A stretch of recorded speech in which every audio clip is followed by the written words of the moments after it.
Chicos, vamos a finalizar este capítulo de conjuntos de corte con el teorema de Whitney, el segundo teorema de Whitney que nosotros tenemos.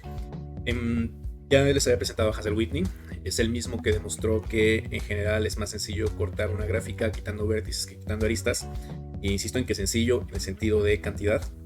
Y bueno, él además propone este teorema, que es una forma de caracterizar a las gráficas n-conexas en términos de trayectorias internamente ajenas. ¿De acuerdo? Recuerden que el concepto de trayectorias internamente ajenas apareció cuando nosotros íbamos a demostrar el teorema de Menger. Y Menger era bonito porque me decía, puedes cambiar los conjuntos de corte por vértices, te los cambio por trayectorias internamente ajenas. Cuando nosotros vimos la condición de n-conexidad, habíamos visto que... ¿dónde está el plumita? ¿Estás? Habíamos visto nada más esto, n es menor o igual que la conexidad puntual de G. Y eso pues podía no ser tan claro que me estaba diciendo qué hipótesis me estás dando. Sin embargo, Whitney me está diciendo que te voy a cambiar esta condición propiamente numérica, te la voy a cambiar por algo estructural. Te voy a decir, entre cualquier par de vértices vas a poder encontrar al menos n trayectorias internamente ajenas. Menger era un poquito, es que no puedo decir que es más débil porque vamos a usar Menger para demostrar Whitney, pero Menger lo que me decía es, tienes dos vértices ya fijos, ¿no? Quién sabe, bueno, tú los escoges, tú puedes escoger estos dos vértices. Si no son adyacentes, entonces su conexidad puntual local tiene que ser exactamente la misma que el máximo número de trayectorias internamente ajenas que puedes encontrar. Pero nada más entre estos dos vértices. ¿Quién sabe qué le pasen a los otros vértices? ¿Quién sabe qué le pasen a los otros dos vértices? Nada más con estos dos lo sabes. Eso es lo que me decía Menger. Y Whitney me va a decir, no te preocupes, yo te voy a dar el problema global. Tu gráfica es n-conexa y cualquier vértice que tú te tomes, cualquiera que tú te tomes, siempre puedes garantizar la existencia de n trayectorias internamente ajenas entre ellos. Entonces vean que Whitney es una especie de teorema global de Menger. Mientras que Menger se reduce a solo dos vértices no adyacentes, Whitney te dice en general. No importa quiénes sean los vértices, ¿vale? Entonces, chulada. Amo también el teorema de Whitney. Es también una chulada, de verdad. Su forma de ser usada te cambia muchísimo las cosas. Porque te dice, ya puedes olvidarte de los conjuntos de corte, ya puedes olvidarte de las cardinalidades, ya puedes olvidarte del teorema de caracterización de vértices de conjuntos de corte. Entonces, ya puedes centrarte nada más a trayectorias internamente ajenas. ¿Sale? Entonces, vamos a demostrarlo. Es una bicondicional, van a salir bastante tranquilitas porque nosotros ya demostramos Menger. Entonces con Menger de hecho vamos a lograr demostrar Whitney de manera más sencilla. Sin embargo es un teorema, o sea, es un teoremazo, no porque salga como corolario de Menger significa que no tenga valor. Entonces, lo primero que vamos a demostrar es esto. Si tu gráfica es n-conexa, entonces hay que ver que entre cualquier par de vértices, los que sean, hay n trayectorias internamente ajenas, ¿vale? Pues me voy a tomar dos vértices. Entonces... sean U y B vértices de la gráfica G. U y B vértices de G. ¿De acuerdo? Ok, entonces pues voy a tener dos casos realmente. El primer caso es que U y B no son adyacentes. En este caso lo que dices es, ok, no tienes vértices adyacentes y puedes aplicar Menger. O sea, en esta situación vas a poder aplicar Menger. Pero antes de aplicar Menger, lo que hay que observar en general es que cuando tú tienes dos vértices no adyacentes, entonces la conexidad puntual de la gráfica G tiene que ser menor o igual que la conexidad local que hay entre estos dos vértices, U y B. De hecho, este es el mínimo. Nosotros hemos visto en algunos resultados previos que esto es el mínimo de todas estas conexidades puntuales locales, cuando los vértices no son adyacentes. Entonces, si mi gráfica es n-conexa, pues lo que sé es que n es menor o igual que la conexidad puntual de G, porque mi gráfica es n-conexa, es la definición de n-conexidad. Pero aplico la desigualdad que está aquí arribita, esta, y lo que tengo es que n es menor o igual que la conexidad puntual local que hay entre U y B. Sin embargo, Menger lo que me va a decir es, pues es lo mismo que n es menor o igual que tau en G entre U y B. Es decir, el máximo número de trayectorias internamente ajenas que puedes encontrar entre U y B es al menos n. Nada más déjenme aquí, sí. Entonces por Menger lo que sé es que existen al menos NV trayectorias internamente ajenas en G. ¿De acuerdo? Y listo, nada más apliqué Menger y ya encontré las n trayectorias internamente ajenas entre U y B. Ese es mi primer caso, que es el cuando U y B no son adyacentes. Sin embargo, pues tengo un problemita cuando son adyacentes, porque cuando los vértices son adyacentes, entonces no puedo aplicar Menger directamente. Menger me dice vértices no adyacentes, pasa tales cosas. Pero aquí sí son adyacentes. ¿Qué es lo que voy a hacer? Pues quita la lista. Tan simple como eso. O sea, voy a considerar G menos U y B. Lo que nosotros vimos en unos lemas previos es que si tu gráfica G es conexa y le quitas una arista, entonces lo que te queda es n menos 1 conexa. Entonces esta gráfica es n menos 1 conexa. Ahora sí, la ventaja es que en esta gráfica U y B no son adyacentes y aquí sí puedo aplicar Menger. Entonces nada más antes de agarrar esto, el hecho de que sea n menos 1 conexa significa que n menos 1 es menor o igual que la conexidad puntual de G menos V. Sí, es la definición de que G menos V sea n menos 1 conexa. De nuevo, como U y B son vértices no adyacentes, tengo un lemita que me dice que esto tiene que ser menor o igual que la conexidad puntual local que hay en esta gráfica entre el vértice U y el vértice B. ¿De acuerdo? O sea, nosotros habíamos visto que de hecho este es el mínimo, es uno de los resultados que habíamos visto previamente. Esto lo que me está diciendo es que n-1 es menor o igual que la conexidad puntual local que hay en G menos V entre los vértices U y el vértice B. Y por Menger, aplicado a esta, aquí ya lo puedo aplicar porque U y B son no adyacentes, entonces ya puedo aplicar Menger. Lo que tengo es que n-1 es menor o igual que T, el máximo número de trayectorias internamente ajenas que puede encontrar en la gráfica G menos V entre los vértices U y B. Es decir, en la gráfica G menos V, menos la arista V, tengo al menos n menos 1 trayectorias internamente ajenas.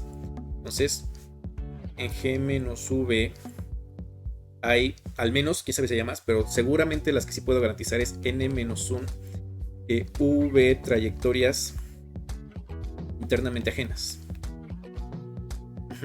Y tú dices, bueno, es que yo lo que quiero son n trayectorias en G. Okay, estas trayectorias les voy a poner T1, T2 hasta Tn-1. Todas estas son trayectorias en G menos V, pero yo quiero trayectorias en G. Pues mira, fíjate en esta. Bueno, estas son trayectorias internamente ajenas. Estas son trayectorias también. Trayectorias internamente ajenas. Ajenas en G, ¿no?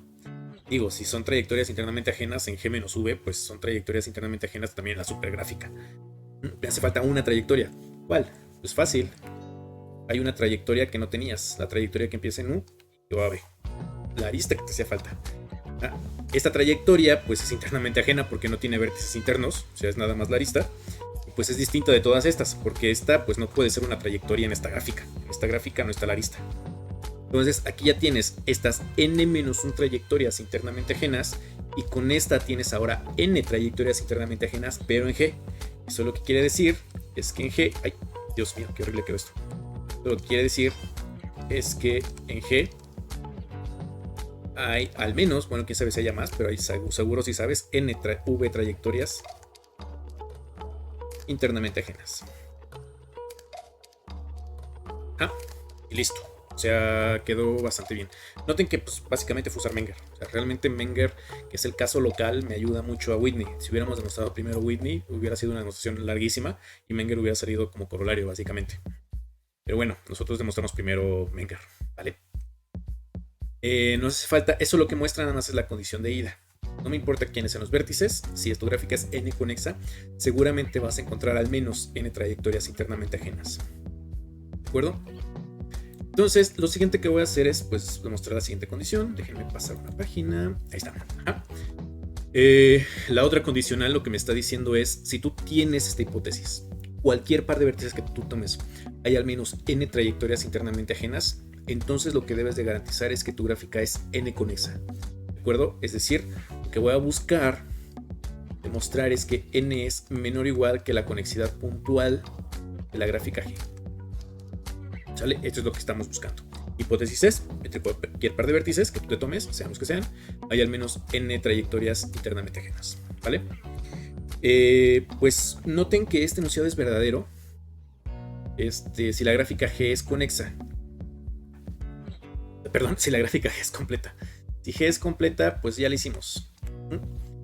Con su ayudante vieron que pues estas condiciones de n-conexidad y gráficas completas están caracterizadas en términos del orden de la gráfica. Una gráfica es completa si solo si es n es p menos un conexa, donde p es el número de vértices de la gráfica. Entonces, si tu gráfica G es completa, ya la hiciste, ¿de acuerdo? Lo que hay que revisar entonces es cuando tu gráfica no es completa. Que no es completa. ¿Vale? Ok, ¿qué es lo que vamos a hacer para este enunciado? Lo que voy a hacer es tomarme un conjunto de corte mínimo. Entonces sea S un capa conjunto de G. ¿De acuerdo?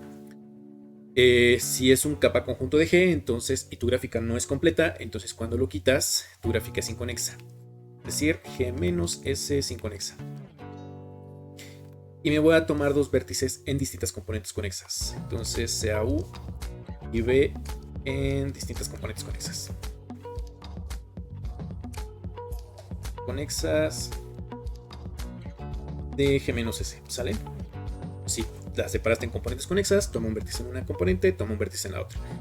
Tienes al menos dos componentes conexas. Ok, primera observación que podemos ver es que como U y B están en distintas componentes conexas de G menos S, eso lo que quiere decir es que S es un conjunto V separador. Entonces S es un conjunto V separador. O pues, también lo puedo traducir de esta... Bueno, y eso es lo que más que traducir, eso lo que me va a decir es que la conexidad puntual local que hay entre U y B tiene que ser menor o igual que el cardinal de S, porque insisto, esta es la cardinalidad de los conjuntos V separadores, el que tiene menor cardinalidad es este numerito.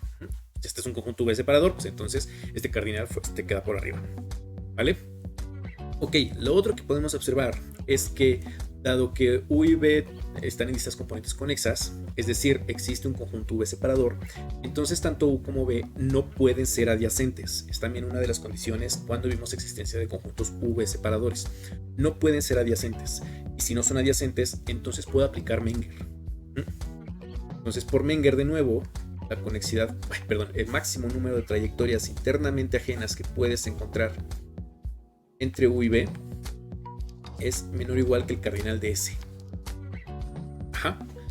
Pero mi suposición es que entre cada par de vértices hay al menos n trayectorias internamente ajenas. Esa es mi hipótesis.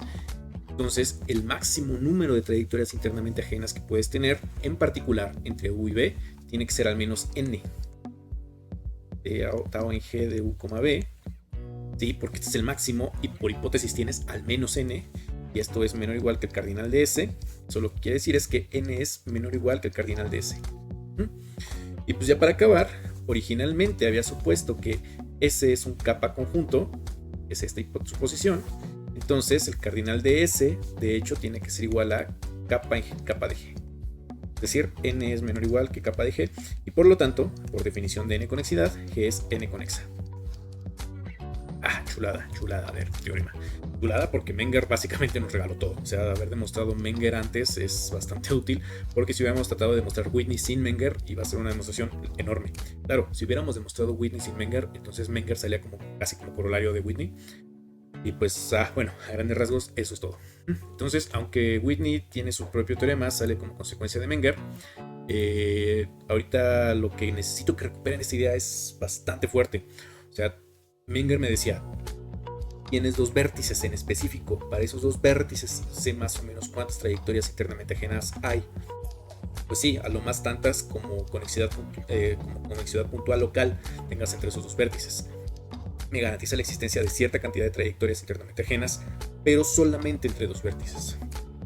Whitney en ese sentido es muy similar, pero Whitney es muy global. O sea, me dice, no importa, si tú tienes una gráfica n-conexa, entonces entre cualquier par de vértices, los que sea que te tomes, puedes garantizar la existencia de n trayectorias internamente ajenas.